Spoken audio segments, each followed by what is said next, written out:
All right, guys, very warm welcome to all of you. Let me just get set up. Sorry, I got a couple of minutes late. I had some trouble joining the link. Let me start sharing my screen.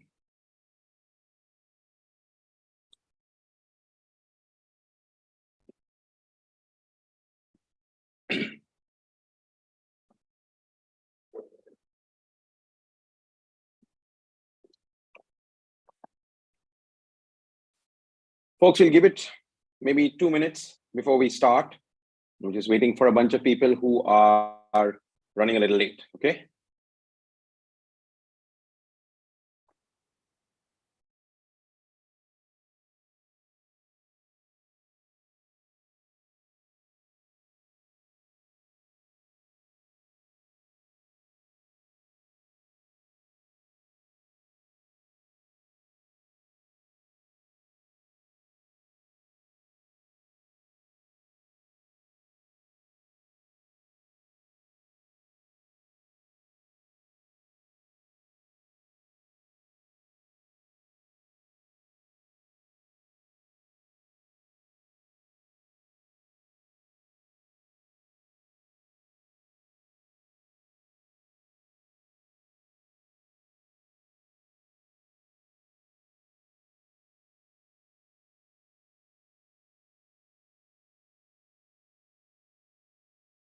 All right, folks, let's get started. Very warm welcome to all of you. Welcome to Upsides. This is the weekly session that we have brought to you by Interview Kickstart. The goal here is to bring you insights to help you move up in your career. My name is Ryan. I am one of the two co-founders at Interview Kickstart, and I host these sessions. My co-founder, Soham, will also be joining us later in today's session to take all the Q&A.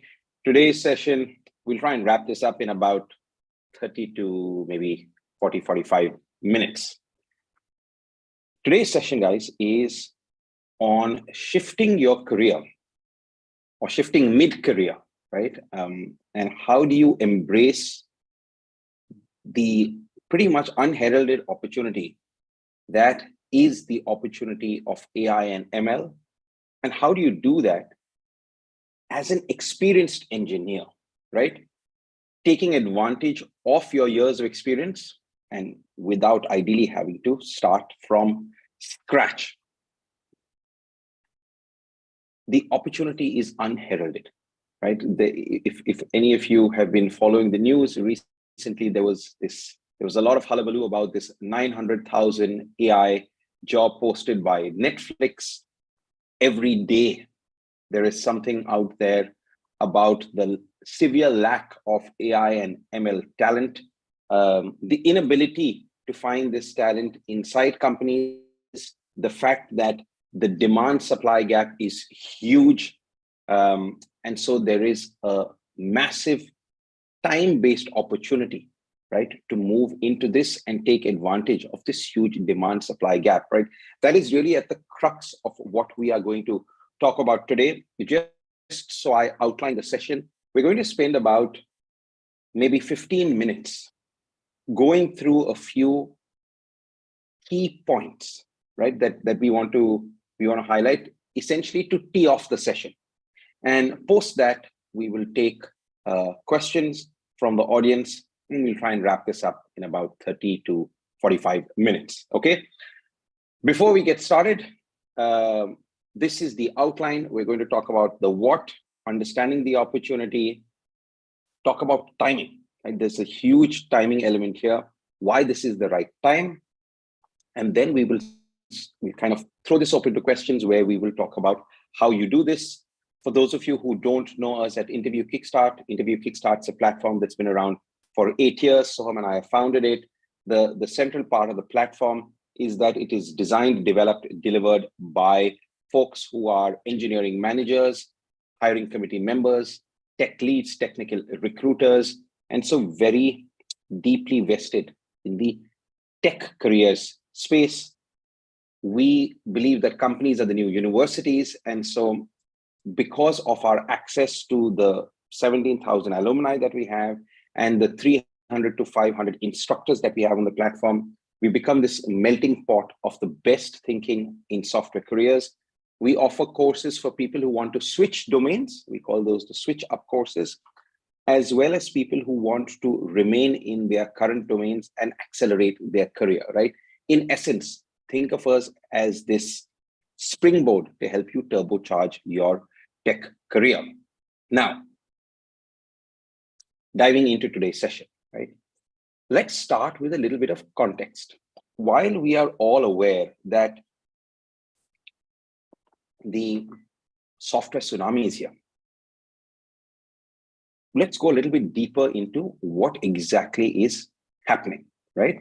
Essentially, the context is that you are seeing the emergence of what is called software 2.0. There's a fantastic article written by Andre Kapati, one of the founders of OpenAI.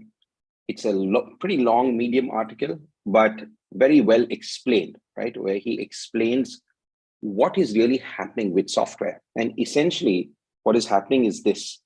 You're seeing the emergence of a new stack, right? A new type of software that is maybe less about writing code, more about neural nets, assigning weights, so on and so forth. This new type of software is allowing us to do things that, that are pretty magical, right? Even if you look at where we were even 6 months ago, right? It's quite amazing what we are able to do today. And the frontiers of this seem to be massive, right? All industries getting affected, nothing getting left behind. This is what the stack looks like, right? This is the ML stack or the software 2.0 stack. This is the stack that's redefining all of software.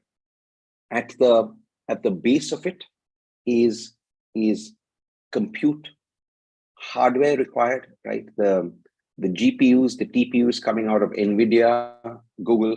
It is this opportunity that enabled NVIDIA to briefly flirt with the $1 trillion valuation. Who knows, might get there any day again. That hardware compute forms the base layer. And it is because we have this compute ability today that a lot of this is possible. Accessing this is largely done through cloud platforms, right? AWS, Azure, Google Cloud. Now there's CoreWeave, right, which is a newish player in the space. Those form the base layers. Everything is built on top of that. Now, once you get above the base layers, there are broadly 3 models emerging.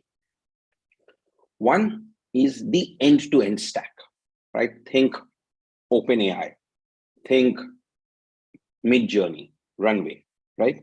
These are products, companies that have built their own models. They have trained their own models, and they take them all the way to end user applications, okay? But there are 2 other types of approaches. One is where you kind of take the closed models, which would be the OpenAIs of the world, the Claudes of the world, and you build applications on top of those. The third is where you look at open source models, right? You have Falcon B, you have Llama, and now Llama 2, right? Llama 2 is an inflection point for open source models. It's a very powerful model. There are, I think there's a 40 billion, 70 billion, multiple types of these models. Llama 2 is an inflection point because this is a model which is open source, come out of a top tech company, right? Jan LeCun leading Facebook's charge there.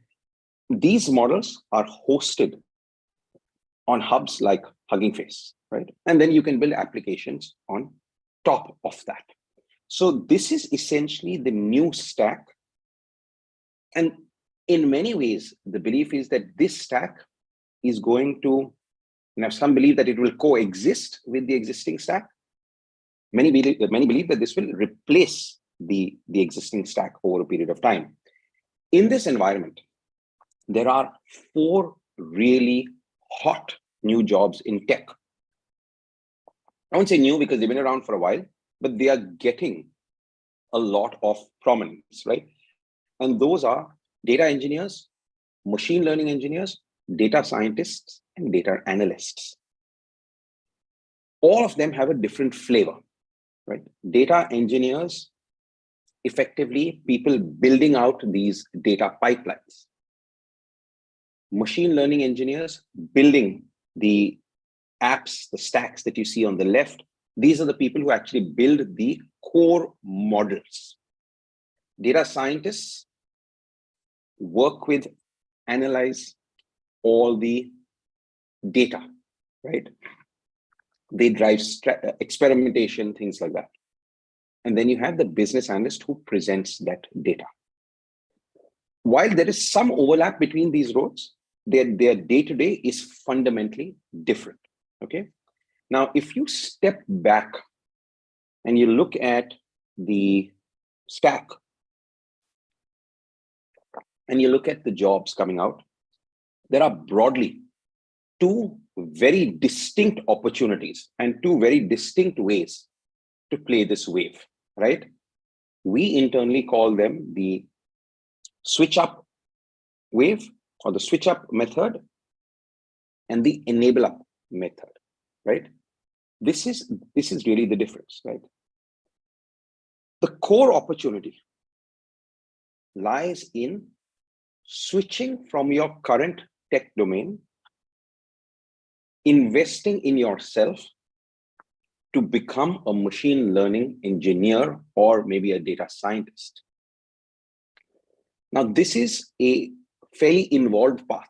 It's not very long. It takes anywhere between 6 to 9 months, but it involves reskilling completely and essentially moving from where you are to becoming a machine learning engineer or becoming a data scientist, right? So a typical path would be somebody who has a STEM background or a software engineer who is, let's say, a back-end, front-end, could be Android, iOS, cybersecurity, any cloud, any engineer, experienced or otherwise, who says, hey, I want to be front and center.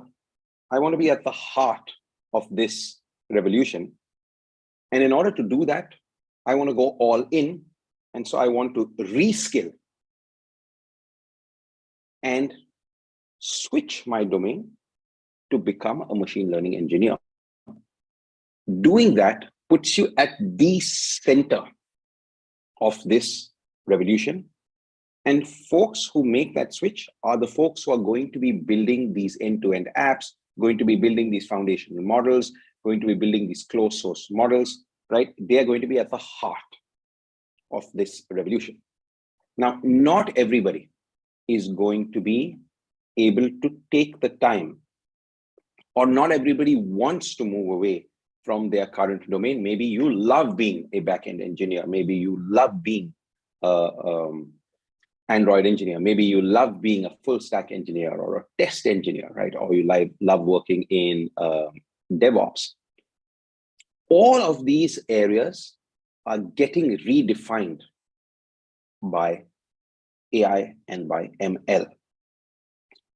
And so if you want to stay current in your career, the second option is to stay in your domain, but learn the basics of machine learning, get enabled, and learn how to build apps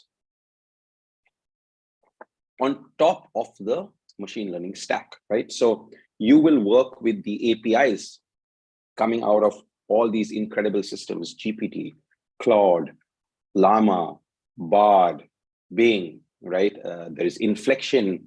There are a whole bunch of other companies as well, right? There are the overseas companies as well. There are the open source ones like Llama, Falcon, build on top of these, right? In the second case, the big difference between the first and the second is in the first, you are going bang to the center, you're going to the core, and you're saying, I want to learn this new form of software, and I want to learn it end to end. I will be in a position where I could actually build my own models. And in the second case, it is that I don't want to go all in. I want to stay in my current swim lane, but I want to get enabled to be able to work with what is coming out of these models. In the first case, you build the black box. In the second case, you work with the APIs coming out of the black box, okay? The third option is to do nothing. We believe that that is a very dangerous option because that will get you obsolete incredibly fast, right? Just a side note, if you decide that you want to, let's say, go all in on machine learning, you don't necessarily have to switch and go and become a machine learning engineer. I think just learning and getting to the core helps you understand this much, much more. I mean, you could be an engineering manager, you could be a TPM, you could go all in to learn machine learning and still not switch, right? You just have the option to lead, let's say, machine learning teams and to play a much more significant role, right? But both these are viable opportunities. Switching up or enabling up, not doing anything is fraught with massive risk, okay? Now, why is this the right time, right? We've had AI now for some time. Google search engine, Netflix had this Netflix prize many years ago where they had this competition for the Netflix recommendation engine. Amazon's been doing recommendations for ages. So what's changed, right? 2023 was an inflection point. You had Stable Diffusion coming up, and then of course you had GPT, right? And so the big change is generative AI, right? And the reason generative AI is such a big change is because it's taken AI from the land of the wizards and made it accessible to the muggles. And that has really expanded the use cases for AI. It's also made it far more easy to work with. We are seeing AI completely eat software, right? This is the Mark Andreessen quote, where his original quote is software is eating the world, and is in 2024 the new quote is software is eating the world and AI is eating software.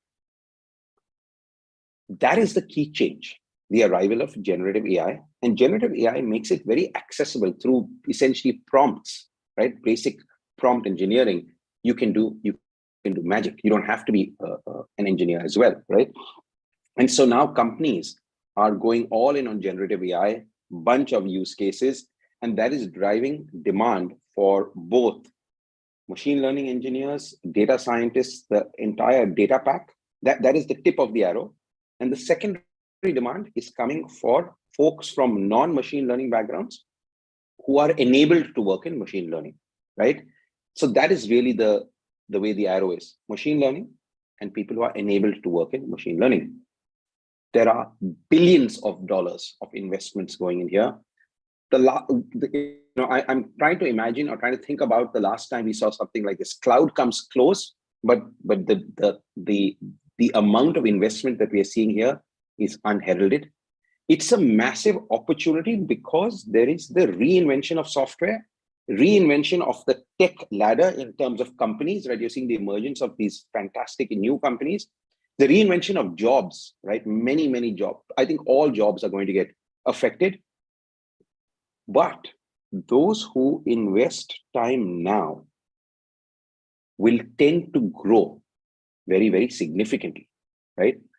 AI and ML jobs are by far the fastest growing jobs in all parts of the globe. And that is very unique. It's not restricted to the US or India or China or Europe. All parts of the world, AI and ML are the fastest growing jobs. And there's a huge dearth of this talent.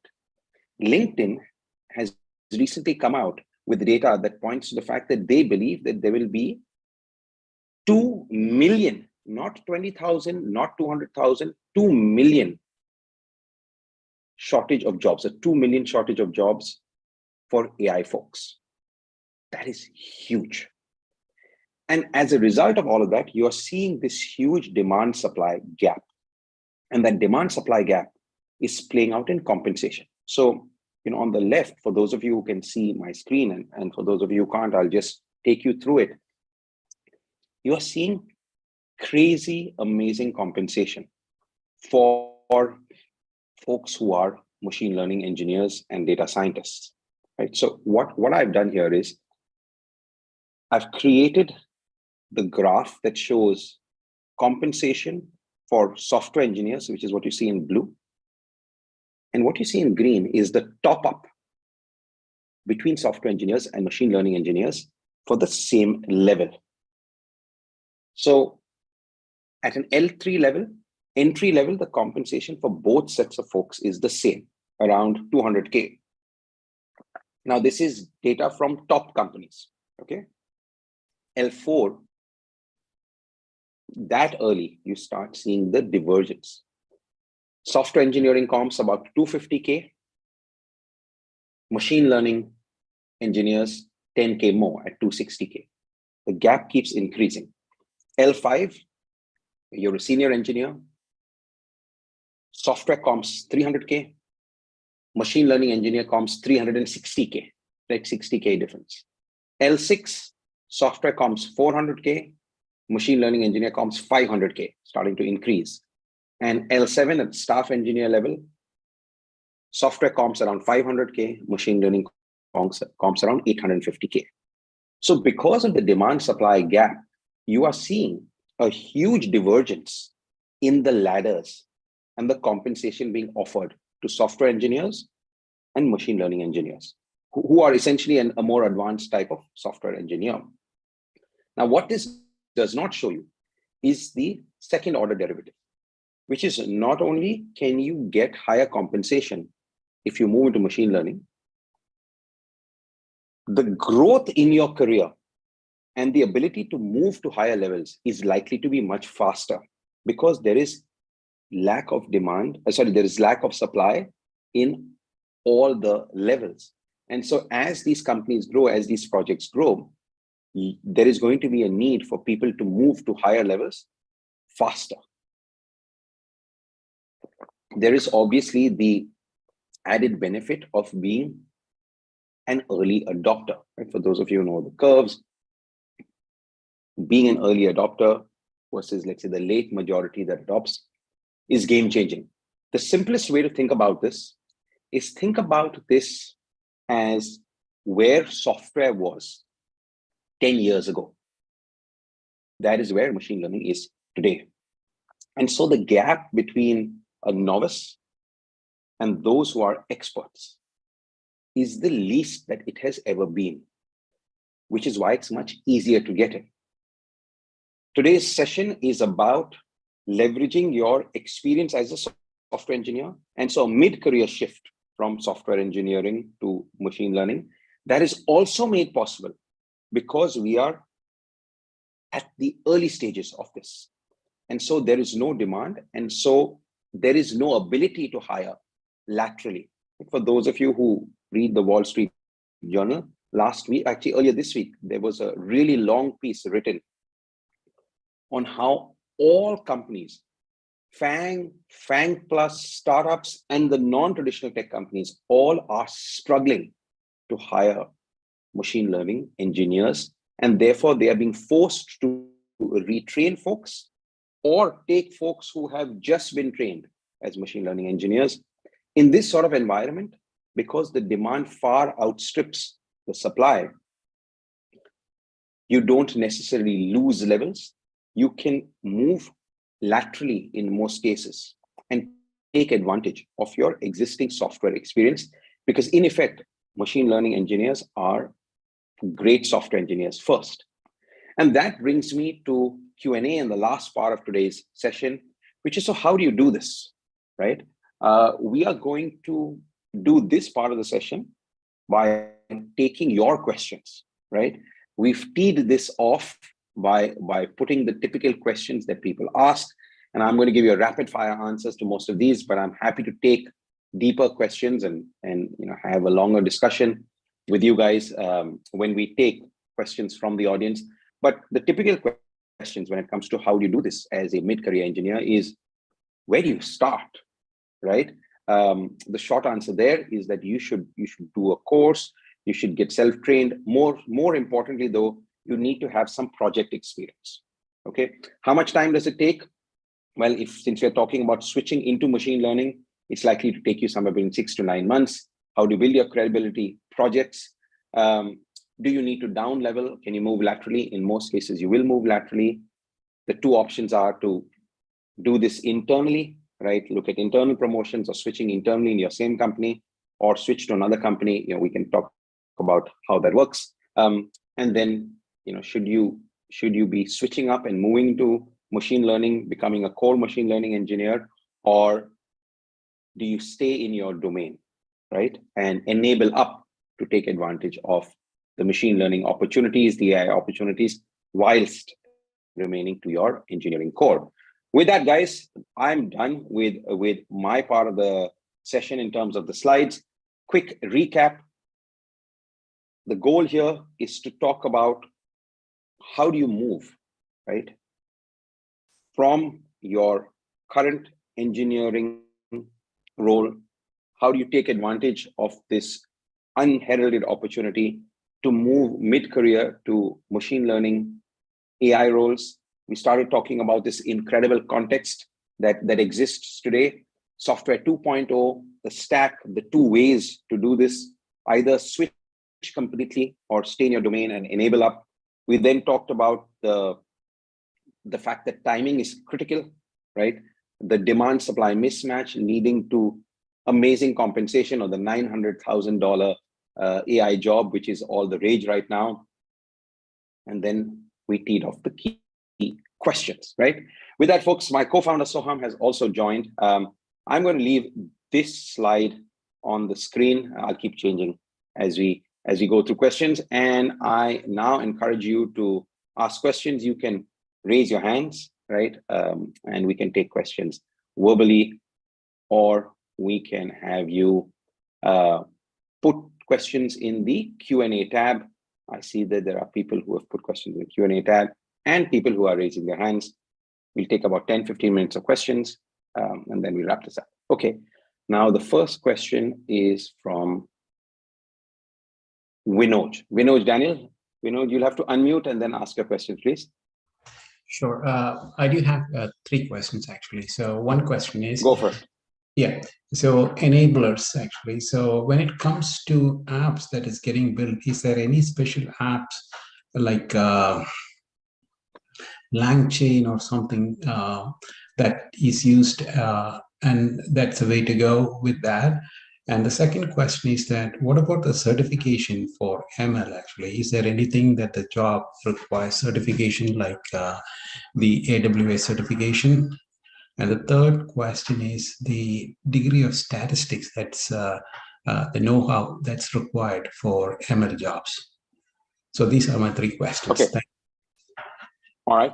Soham, do you want to take the first question since you just joined? I'll take question 2 and 3. No, I actually do not know the answer to the first question. What are the enablers and such? I think an ML practitioner would know better. Okay, so let me take question 2 and 3. Okay. Sure. In question 2, you asked a question on first, was about certification, and the second was about the degree of statistics that you need to know, right? Yes. So in terms of certification, right? See, there are 2 ways to go. When you think about how do you get started, there are courses that are coming out of universities where you do get certification, right? And then there are like courses like the Interview Kickstart course, which is where you also get certification, but the focus is less on certification, okay? What we have found is it really depends on the hiring manager. In many cases, hiring managers value certification that is coming from top universities, okay? But that has changed over time, Vinod. And the reason that has changed over time is because the way universities have approached this is most of these folks do these courses online. And so the selection bar is not as high as it is for those courses when they're being done on site. Okay. And so because of that, the value of the certification is much less important. What matters more is the fact that you have done this, but that you can showcase project work. Okay. Our own view, the in-house Interview Kickstart view, is slightly different. Our own view, talking to hiring managers and talking to recruiters, is that the world has moved, and the frontier of machine learning now is no longer universities. The frontier is essentially companies, right? It has moved out of universities and to companies. And the reason it has moved to companies is because it is expensive, right? You just look at maybe up to 2021, maybe early 2022, most of the LLMs that had come out were coming out of universities. Okay. You look at the last 6 months to a year, pretty much all the top models are coming out from companies, right? Even the open source ones, right, are all coming out from companies. And so our own view is that the frontier has now moved. And so if you do want to learn, wherever you learn from, right, and wherever you do projects, you will be better served if you are learning from folks who are practitioners at top companies, because that is where the cutting edge work is, right? That's part one of this answer. Part two of this answer is that the companies that are well placed to take advantage of this, first and foremost, are the large companies, because a lot of this is built on having a lot of data. And so access to that data is fairly critical, right? You know, this data is the new oil, has been going around for a while, but with the arrival of the new ML stack, that is more true than ever. And so wherever you go, try to place yourself in a position where you are able to learn cutting edge ML, which today is coming out of companies, right? And so while certification may have some role to play, getting project experience, getting experience learning from folks who are coming out from top companies is, in our view, right, the right thing to do. Now, just to be absolutely fair, we do have a bias because that is how we approach this, right? And so one must be aware that we have that bias, but that is the way we think. Okay. Now, the last question you asked was on the degree of statistics involved, right? So that varies depending on the roles that you play. There are 4 key roles here, right? Becoming a data engineer, machine learning engineer, data scientists, or data analysts. There is a fair degree of stats involved if you want to become an ML engineer or if you want to become a data scientist, right? These are built on having a good understanding of both stats and some, let's say, high school math, but a little bit more advanced high school math. So things like linear algebra, regression, probability, right? And of course, statistics. So if you are thinking, right, especially for people who want to switch into machine learning roles, having, or being comfortable with math is critical, right? If you are not comfortable with math, then switching becomes difficult, and you're probably better placed to focus on just enabling up and just learning the basics of machine learning, but getting more comfortable with how to build apps on top of the machine learning models instead of building the models themselves, right? So that would be an option if you are not comfortable and you still want to take advantage of the wave. Does that answer those questions for you? Do you have any Yes, follow-up question? Yes, it does actually. Thank you. Okay, great. No, thank you very much. You know, you usually always need one person to kickstart the questions, and so thank you very much. We have a couple of questions coming on chat, and there are a couple of people who asked me to just go through one of the questions that I have put up on my slides. Okay. So there was a question from David that says, it seems the job descriptions of an ML engineer varies between companies. I find hiring managers are data scientists that require ML engineers have a data science background. How much data science experience is actually required for machine learning engineers at Faang? So David, if you look at the graphs that I have up here, they give you a sense of how much experience you need in each of the areas, right? If you look at the ML engineer and you look at the data scientist, right, you'd see that the spider graph both show that ML modeling skills are quite significant. A lot of it is common. Right? A lot of what you need to learn to be a very successful machine learning engineer and what you need to learn to become a successful data scientist are very similar, right? And as a simple example, if you look at our own course, right?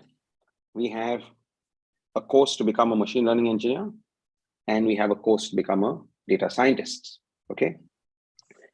In both those cases, and these are courses that are typically about 9 months, in both those cases, the first 4 or 5 months are actually common between the two, right? And so there is a significant overlap between data science and machine learning.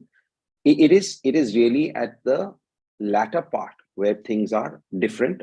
On the data science side, you go much down the path of, much deeper down the path of statistics, working with the numbers. On the machine learning side, you go much deeper down the path of building these models, okay? So hold on 1 second. I think I have not put Manoj's mic back on mute.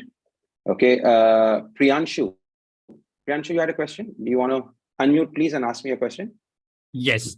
So you mentioned that an AI engineer is, first of all, a great software engineer. So if I am someone who has like 2 years of experience, so should I focus more on having great engineering skills, building engineering skills first, or should I focus on going hardcore into model building and ML? So the idea here is that I want to be in a few years' time, I want to be at the cutting edge, creating value. So from that perspective, which should I prioritize first? Okay, so you want to take a stab at this? Sorry, can you come again? I wasn't paying attention. Yes. So you mentioned that a great AI engineer is, first of all, a good software engineer. So if I am someone who has low amount of experience, I'm getting started in my career. So what would be more valuable for me to focus on? Like having great engineering skills first, or going hardcore into model building and ML. So the idea here is to, in a few years, I want to be at the cutting edge of creating value in AI. From just do ML. Just do ML. You will learn engineering as part of that. Okay. So Priyanshu, the way to think about this is all of software is getting redefined. Okay, all of software is getting redefined with ML. In a couple of years from now, we may not even be asking this question. Okay, in a couple of years from now, things might be so integrated that we will not really think about these as two different stacks, as two different types of software engineers. All of this will be very closely integrated. For example, today you think about, let's say, an area like cybersecurity, okay? We think about cybersecurity, and then we think about AI professionals who are in cybersecurity, right? But over time, it is just going to become AI-based cybersecurity, okay? And so everything is getting redefined in this way. And once you think about it like that, it's very obvious which way to go. Awesome. Priyanshu, did you have any other follow-up questions? Otherwise, let me go to some of the questions that have come through on chat. Okay, great. Let me just mute you, and then so we don't get any disturbance. All right. James has asked an interesting question, which says, what do ML interviews look like? At the end of the day, we have to pass those interviews. All right, James, sorry, I had to stop sharing my screen because for some reason I was not able to switch my slides. Let me show you what the typical ML interview process looks like. And you will see that you need to understand both machine learning and, of course, you need to understand things that would be required for the typical software engineering job. Okay, let me highlight this. Share my screen.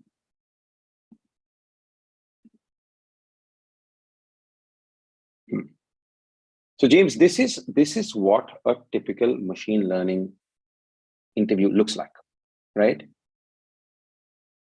You have a phone screen where they will test your basic understanding of machine learning, right? You might have some coding questions, and then you move on-site. Now, on-site, you'll typically have 5 to 6 rounds. Going by the view that machine learning engineers are first and foremost great software engineers, your first couple of rounds will be focused on coding. So mix of ML applications and coding questions. So your typical data structures, algorithms, set of questions, right? Then you'll have a round on system design, which is how do you generally design, let's say, large scale, scalable systems, software design, right? Then you will have a couple of rounds on machine learning, right? So, and those are essentially machine learning fundamental rounds, right?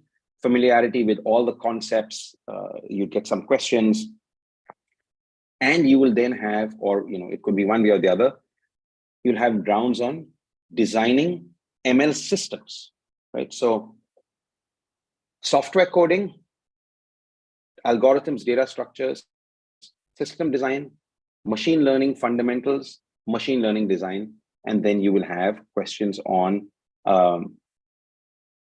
career skills or your behavioral rounds, right? Now, the number of rounds for each type might vary a little bit. For example, as you go more into engineering managers, you might have more design rounds, less coding rounds. If you are earlier in your career, maybe the flip, right? More coding, less system design. It also varies a little bit company to company, but in general, right? This framework is a good framework to think about what kind of interview questions you are likely to get. Okay. All right. I'm going to have to unshare my screen again so I can toggle between the various slides that I want to show. All right. Next question. I think we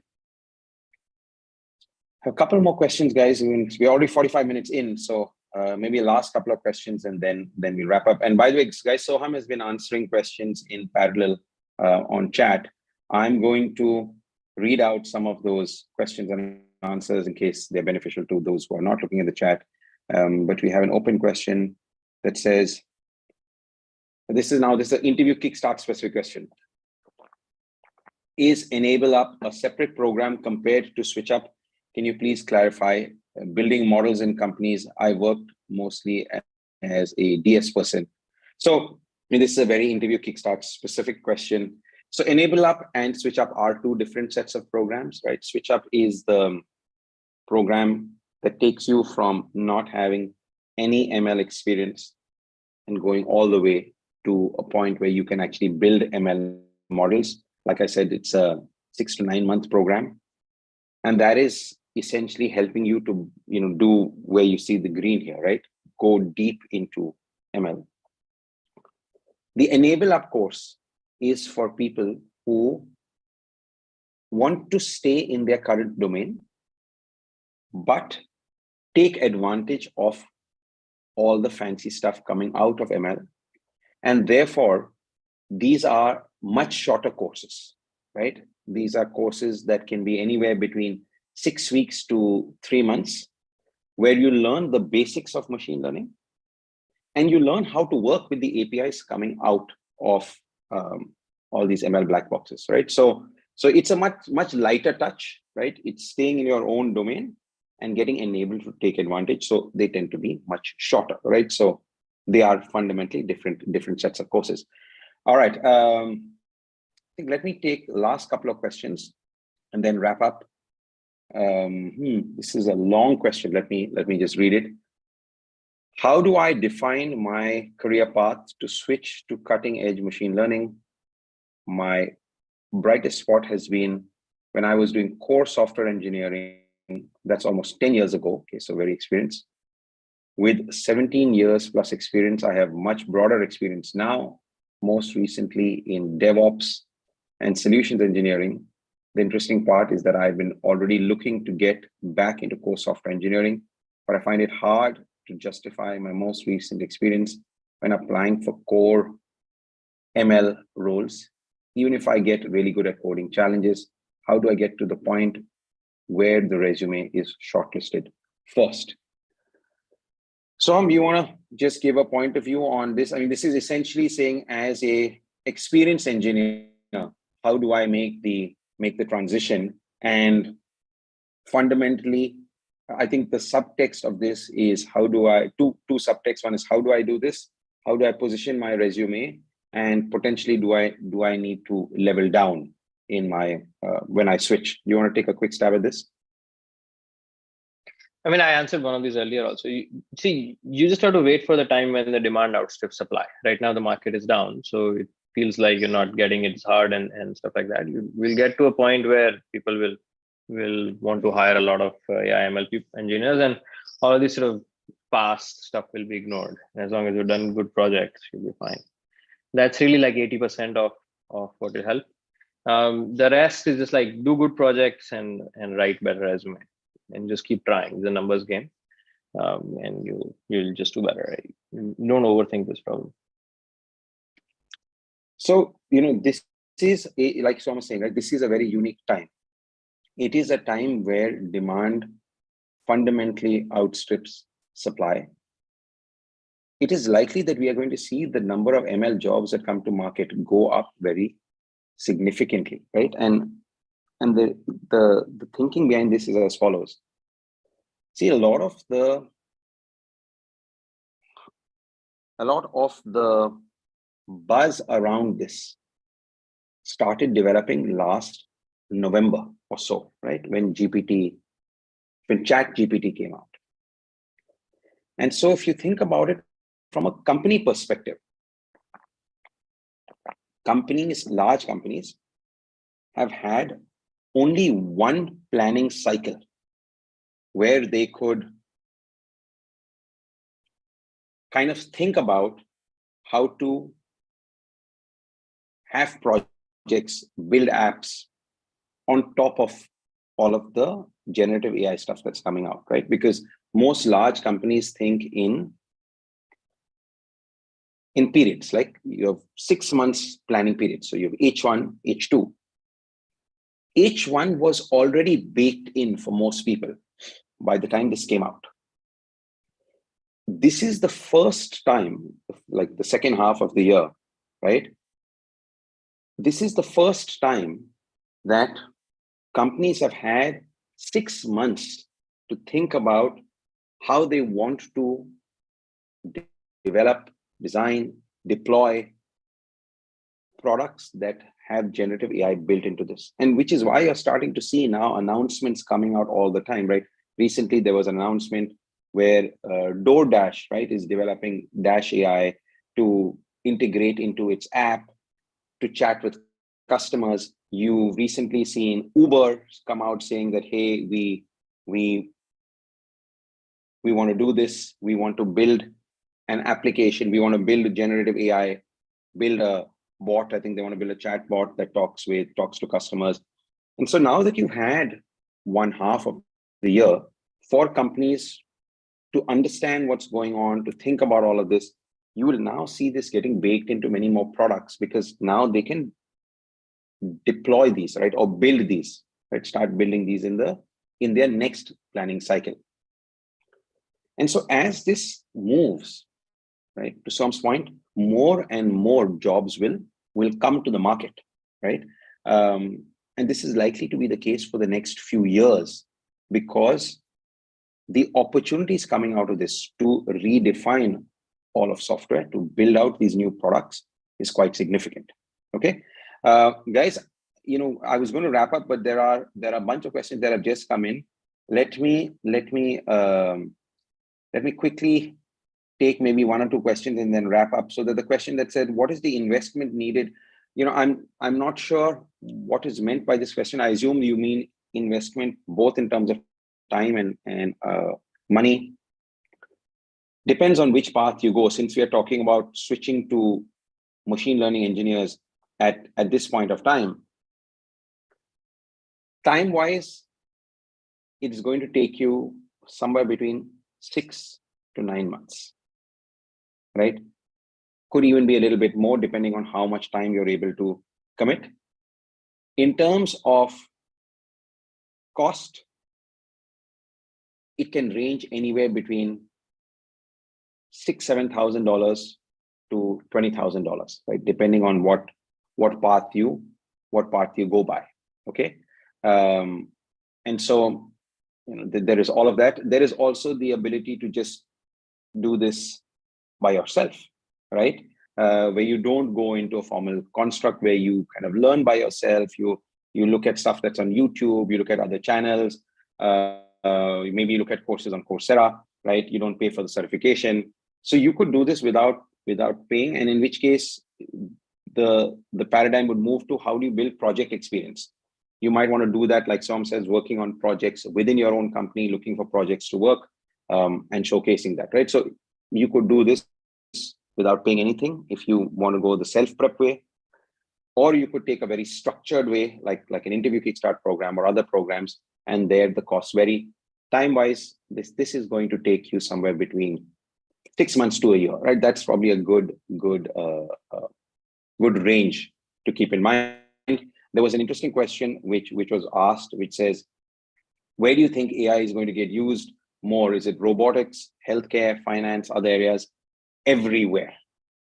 You are going to see AI used everywhere that you can imagine. Finance, health, robotics, EVs, social media, everywhere, right? And you're already starting to see that the amount of tools that are coming out is unbelievable. People reimagining all areas. Actually, more interesting, just to give you an example of how extreme this is, AI is going to affect areas that we never even thought would get affected by tech. A really good example, and let's wrap this up with this, because it shows you the power of AI and what a big paradigm shift this is something like Harvey.ai, right? Harvey.ai is a language model for the legal space, right? Even a year ago, nobody would have imagined that tech could completely reimagine the legal space, right? And with Harvey.ai, the job of a paralegal has changed dramatically, right? For those of you who've seen Suits, right? Rachel was a paralegal, and that job, doing research on cases, case judgments, all of that is completely automated now, right? Through things like Harvey.ai. You look at Google's PalmMed, right? Research has now, the research papers coming out point to the fact that some of the language models being used to read things like MRIs are far more effective than humans, right? You know, looking at things like X-rays, MRIs, things like that, which were the vestige of very learned humans, right? You had to study for many, many years to be able to do that. All of that is getting reshaped. Anywhere where you have a lot of data is going to get reshaped massively by AI, right? With that, folks, thank you very much for attending today's session. We are going to do these sessions every Thursday at the same time, right? And the goal is to keep picking up these current topics that are highly relevant and try and drive insights from folks who are typically at top companies to help you move up in your tech career. Thank you very much. I look forward to seeing you in next week's session. Have a wonderful rest of the day, guys. Bye-bye.